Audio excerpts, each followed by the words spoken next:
ओसारिया रास्ता करने 28 कोटी टंका व्यवस्था होती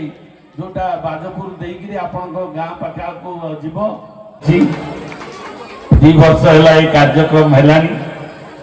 आमको निमंत्रण होता गला वर्ष आम आसपार नथिलु आज सबुठ बड़ सौभाग्य जे आमर प्रिय सांसद महोदया श्रीमती अपराजिता षडंगी महोदया आपण मान पाखे उपस्थित होती बहुत कार्यक्रम रही चारिआडे रज से भितर आपण मान उन्नतीकरण आम कल्याण मंडप व्यवस्था करा एवं आपणकर अंडा रास्ता खोर्धा ठार जो अंडा रास्ता एवं रेल लाइन पर्यंत से रास्ता निर्माण होती एवं तार कार्यक्रम आरंभ हम एवं आपण मान समस्त को से दिन निमंत्रण करा आउ जगह आउ थे आसती आपणकर अष्टप्रहरी होता आपण मैंने 3-4टी कथा मत कही गाँव कोठघर एवं मंडप निर्माण पाई समस्त कार्य आगामी दिन में हम अंडावासी आमको बहुत समर्थन देती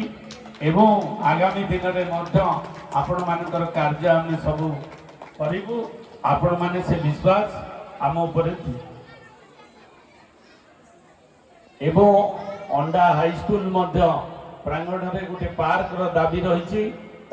आम कार्यकारी करूँ ये कही समस्त को धन्यवाद देवी।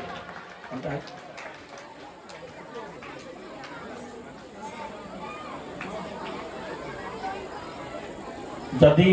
अंडा हाईस्कूल रे भी 5 एकर जगह आम व्यवस्था करूँ जदि हुए ताले गोदावरीश आदर्श विद्यालय दरकार पड़े आम आपण पंचायत रे करा जाई परिवार संभावना अच्छी से आम ताकू उद्यम करवा। धन्यवाद।